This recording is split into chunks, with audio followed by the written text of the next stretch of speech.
Oh, I'm in a bad mood. I don't feel like making a video right now. Videos are boring to make, and I'm tired, and I don't want to do this.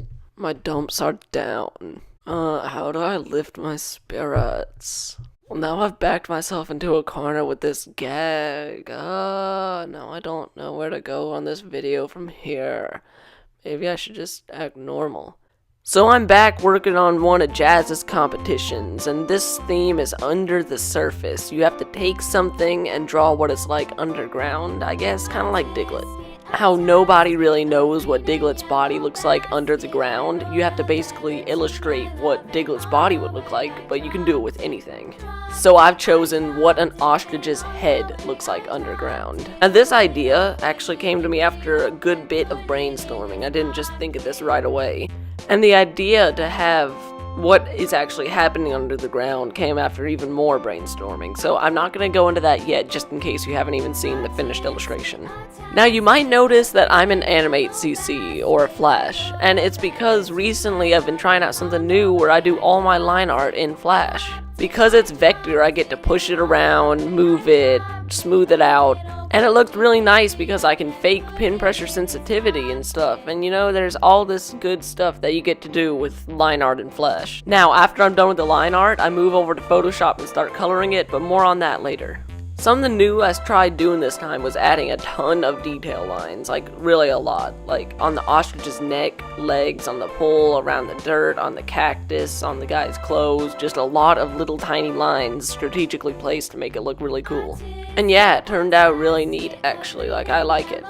Now, a lot of the idea was developed during the drawing process. Like, I didn't know what I was gonna quite do until halfway through the drawing, you know what I'm saying? Like, I didn't know what I was gonna have him looking at until halfway through the drawing. But basically, what the illustration depicts is a guy who thought he saw a cactus move. So, after pursuing this for a while, and saying, no, I saw that move, he built a little hideout in an ostrich's neck where he just sits and stares at the cactus. He has a little cave and stuff. It's really cool. Now, the guy's name who stares at the cactus is Shep. His name is S-H-E-P. He is 68 and lives with his grandma, who also houses his great-grandma. So, like, he's 68 and his great-grandma's still alive.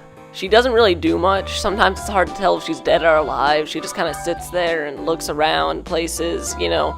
And sometimes she'll say one single word, like he'll be walking past and just hear her go, noodle, and he'll get so scared he'll be like, oh, noodle, and they don't know what to do with her at this point. Shep is actually late for his curfew. He was supposed to be back in 30 minutes from his walk in the desert, but he got trapped looking at this cactus, so he's been gone for a few hours.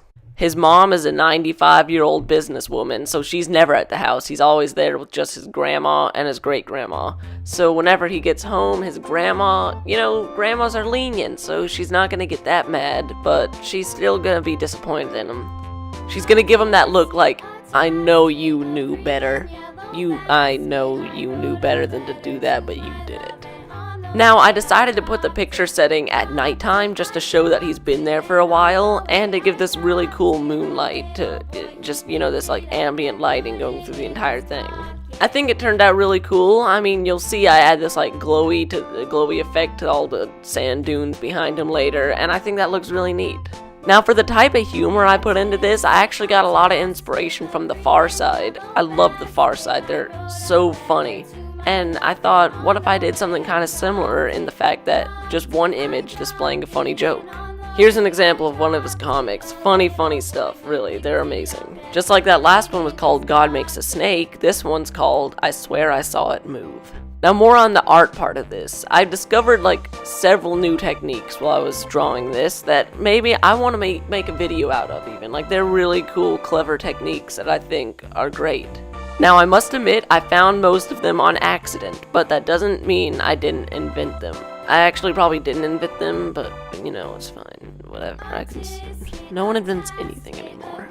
Everything is just a copy of something that has already come. I mean, there's nothing original. And there never will be anything else original.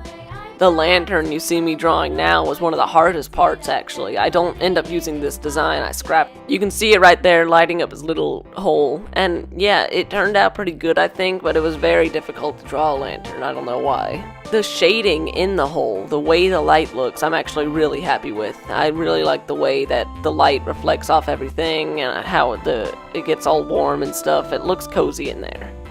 Now you'll see in a minute, I put those little tacks all over the wall that you do. You draw 4 lines and put a line through it. I put those all over the wall, but he doesn't put one of those every day like most people. He puts one of those every minute. Now you can see I like this contrast, that because the moon is lighting the top level, everything's cool, but the lantern's lighting the bottom level, aka fire, so everything is really warm, and like, it's a nice contrast. So here's the finished image. I like the way it turned out. I added some cool little things, like you can see his eyes through the peepholes, soda can down here, and here's those marks I was talking about. All kinds of cool different stuff that I like about it. I went absolutely crazy on the layering for the colors. It looks pretty simple, but watch this. All this is in a folder called Things. In that, you have the light. That's just the lamp layering right there. All that. That's all just for the soda can. This is for the lines around the outside. I have a layer for the bird line art, which it looks really cool without it, actually. Look at that without the line art. That looks actually really neat. Here's all the guys layering. Here's everything that's in the hole. Like, look at this. I have this on its own layer connected to that light. It's just so complicated, but it all paid off. It was so easy to navigate around and so easy to get every effect I wanted. If I wanted something to add in after, it was super easy to go back and add it and change it. If you keep organized. If you can keep organized and get complicated with your layers, I would recommend it because it just makes everything super convenient. Overall, I really like the way it turned out. I like the lighting and stuff, the concept, how, just how everything went. And yeah, I guess that's it for this video of mine. And yeah.